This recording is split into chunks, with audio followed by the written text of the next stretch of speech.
ತಾಲೂಕಿನ ನಗರಸಭಾ ಕಚೇರಿ ಆವರಣದಲ್ಲಿ 75ನೇ ಗಣರಾಜ್ಯೋತ್ಸವದ ಆಚರಣೆ ಮಾಡಲಾಯಿತು. ಈ ಬಾರಿ 75ನೇ ಗಣರಾಜ್ಯೋತ್ಸವವನ್ನು ವಿಶೇಷವಾಗಿ ವಿದ್ಯುತ್ ಅಲಂಕೃತ ದೀಪಗಳಿಂದ ಆಚರಣೆ ಮಾಡಲಾಗಿದ್ದು, ಇತ್ತೀಚಿನ ಕೆಲ ತಿಂಗಳುಗಳ ಹಿಂದೆಯಷ್ಟೇ ನಗರಸಭಾ ಪೌರಾಯುಕ್ತರಾಗಿ ಕಾರ್ಯನಿರ್ವಹಿಸುತ್ತಿರುವ ಮನುಕುಮಾರ್ ಗಣರಾಜ್ಯೋತ್ಸವದ ಆಚರಣೆಯನ್ನ ವಿಶೇಷವಾಗಿ ಆಚರಣೆ ಮಾಡಬೇಕು ಎನ್ನುವ ದೃಷ್ಟಿಯಿಂದ ನಗರಸಭಾ ಸದಸ್ಯರುಗಳ ಹಾಗೂ ಅಧ್ಯಕ್ಷರ ಮತ್ತು ಆಡಳಿತ ವರ್ಗದ ವತಿಯಿಂದ ಆಚರಿಸಿದ್ದು ವಿಶೇಷವಾಗಿತ್ತು.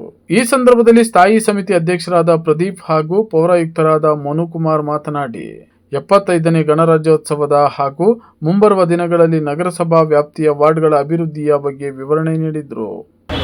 ಎಲ್ಲರಿಗೂ ಮೊದಲನೇದಾಗಿ 75ನೇ ಗಣರಾಜ್ಯೋತ್ಸವದ ಶುಭಾಶಯವನ್ನು ಕೋರ್ತಾ ನಾವು ಎಲ್ಲ 75ನೇ ಸಂಭ್ರಮದಲ್ಲಿದ್ದೇವೆ. ಆ ಒಂದು ವಿಶೇಷ ಸಂದರ್ಭದಲ್ಲಿ ನಮ್ಮ ಎಲ್ಲ ಮನೆ ಅಧ್ಯಕ್ಷರ ಸಲಹೆ ಮೇರೆಗೆ, ಉಪಾಧ್ಯಕ್ಷರು, ಸ್ಥಾಯಿ ಸಮಿತಿ ಅಧ್ಯಕ್ಷರು ಮತ್ತು ಎಲ್ಲ ನಮ್ಮ ಗೌರವಾನ್ವಿತ ಸದಸ್ಯರ ಸಲಹೆ ಮೇರೆಗೆ ಮತ್ತು ನಮ್ಮ ಆತ್ಮೀಯ ಸಿಬ್ಬಂದಿ ವರ್ಗದವರ ಸಹಕಾರದೊಂದಿಗೆ ಈ ವರ್ಷ ಒಂದು ಭಾಳ ಅದ್ಧೂರಿಯಾಗಿ ಗಣರಾಜ್ಯೋತ್ಸವವನ್ನು ಆಚರಣೆ ಮಾಡೋಣ ಅಂತ ಪೂರ್ವಭಾವಿಯಾಗಿ ಸಭೆಯನ್ನು ಮಾಡಿ, ಆ ಸಭೆಯಲ್ಲಿ ನೀಡಿದಂಥ ಸಲಹೆಗಳು, ಮಾರ್ಗದರ್ಶನಗಳ ಆಧಾರದ ಮೇಲೆ ನಾವು ಇವತ್ತೊಂದು ಕಾರ್ಯಕ್ರಮವನ್ನು ಹಮ್ಮಿಕೊಂಡಿದ್ವಿ. ಭಾಳ ಚೆನ್ನಾಗಿ ಕಾರ್ಯಕ್ರಮ ಬಂದಿದೆ ಅಂತ ಎಲ್ಲ ಸದಸ್ಯರಾಗಿರ್ಬೋದು, ಸಿಬ್ಬಂದಿ ವರ್ಗದವರು ಭಾಳ ಮೆಚ್ಚುಗೆಯನ್ನು ವ್ಯಕ್ತಪಡಿಸ್ತಿದ್ದಾರೆ.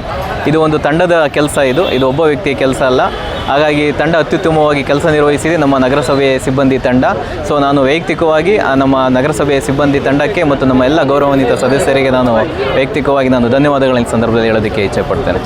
ಈಗಾಗಲೇ ನಾವು ಬಂದು ಕರೆಕ್ಟಾಗಿ ಒಂದೂವರೆ ತಿಂಗಳಾಗಿದೆ ನಾನು ಇಲ್ಲಿ ಅಧಿಕಾರವನ್ನು ವಹಿಸಿಕೊಂಡು. ಭಾಳ ಮುಖ್ಯವಾಗಿ ನಮಗೆ ಇಲ್ಲಿ ಸಮಸ್ಯೆ ಕಂಡು ಬಂದಿದ್ದು ಕಸ ವಿಲೇವಾರಿ ಸಮಸ್ಯೆ. ಸೊ ಸಾರ್ವಜನಿಕರ ಸಹಕಾರ ಭಾಳ ಅತ್ಯಂತ ಅಗತ್ಯವಾಗಿತ್ತು. ಮತ್ತು ನಮ್ಮಲ್ಲಿ ಸಿಬ್ಬಂದಿಗಳ ಕೊರತೆಯೂ ಸಹ ಇತ್ತು. ಏಕೆಂತಂದರೆ ನಗರಸಭೆಯಾಗಿ ಮೇಲ್ದರ್ಜೆಗೆ ಏರಿದ ಮೇಲೆ ಅದಕ್ಕೆ ತಕ್ಕನಾಗಿ ನಮ್ಮಲ್ಲಿ ಪೌರಕಾರ್ಮಿಕರ ಸಂಖ್ಯೆ ಇರಲಿಲ್ಲ. ಹೀಗಾಗಿ ನಾವು ಅದೊಂದು ವ್ಯವಸ್ಥಿತವಾಗಿ ಕೆಲಸವನ್ನು ಮಾಡ್ತಾಯಿದ್ದೀವಿ. ರಾತ್ರಿ ಸಹ ನಾವು ಏನು ಬೀದಿ ಬದಿಯಲ್ಲಿ ವ್ಯಾಪಾರಸ್ಥರು ಏನು ಅಂಗಡಿಗಳನ್ನು ಇಟ್ಕೊಂಡು ಹೋಟೆಲ್ಗಳನ್ನು ಮಾಡಿಕೊಂಡು ಏನು ಮಾಡ್ತಾಯಿದ್ದಲ್ಲ ಅವರೆಲ್ಲ ಕಸವನ್ನು ಸಂಗ್ರಹಿಸ್ತಕ್ಕಂಥ ಕೆಲಸವನ್ನು ಮಾಡ್ತಾಯಿದ್ದೀವಿ. ಜೊತೆಗೆ ಆಟೋಗಳನ್ನು ಸಹ ಮನೆಗೂ ಸಹ ಡೋರ್ ಟು ಡೋರ್ ಕಳಿಸ್ಕೊಟ್ಬಿಟ್ಟು ಜನರಿಗೆ ನಾವು ಅವೇರ್ನೆಸ್ ಕ್ರಿಯೇಟ್ ಮಾಡ್ತಾಯಿದ್ದೀವಿ. ವೆಟ್ ವೇಸ್ಟ್ ಮತ್ತು ಡ್ರೈ ವೇಸ್ಟನ್ನು ಸಪ್ರೇಟಾಗಿ ನೀವು ಕಸವನ್ನು ಕೊಡಿ, ಎಲ್ಲಿ ಬೇಕಲ್ಲಿ ರಸ್ತೆ ಬದಿಯಲ್ಲಿ ಎಸಿಬೇಡಿ, ನಗರವನ್ನು ಸುಂದರ ಸ್ವಚ್ಛವಾಗಿಡೋಣ ಅಂತ ನಾನು ಈ ಸಂದರ್ಭದಲ್ಲಿ ಅವ್ರನ್ನ ಜನಸಾಮಾನ್ಯರನ್ನ ಕೇಳ್ಕೊಳ್ತೇನೆ. ಈ ನಮ್ಮ ನೆಲಮಂಗಲ ನಗರಸಭೆ ವತಿಯಿಂದ ಇವತ್ತು ನಾವು 75ನೇ ಗಣರಾಜ್ಯೋತ್ಸವವನ್ನು ಆಚರಣೆಯನ್ನು ಮಾಡ್ತಾಯಿದ್ದೀವಿ.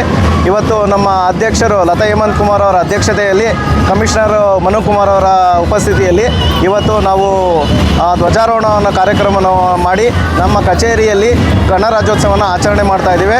ಇವತ್ತು ಎಲ್ಲ ಸಿಬ್ಬಂದಿ ವರ್ಗದವರು ನಮ್ಮ ಅಚ್ಚುಕಟ್ಟಾಗಿ ಈ ಧ್ವಜಾರೋಹಣ ಕಾರ್ಯಕ್ರಮವನ್ನು ನಡೆಸ್ಕೊಳ್ಳಲು ತುಂಬ ಕೆಲಸ ಮಾಡಿದ್ದಾರೆ. ಇವತ್ತು ನಮಗೆ ಎಲ್ಲರಿಗೂ ಖುಷಿ ಆಗ್ತಾಯಿದೆ. ಮತ್ತು ಎಲ್ಲರಿಗೂ ನಾವು ಇವತ್ತು ಸಿಹಿ ಹಂಚುವ ಮೂಲಕ ನಾವು ಧ್ವಜಾರೋಹಣ ಕಾರ್ಯಕ್ರಮವನ್ನು ಮಾಡಿ ಗಣರಾಜ್ಯೋತ್ಸವವನ್ನು ಆಚರಣೆಯನ್ನು ಮಾಡ್ತಾಯಿದ್ದೀವಿ.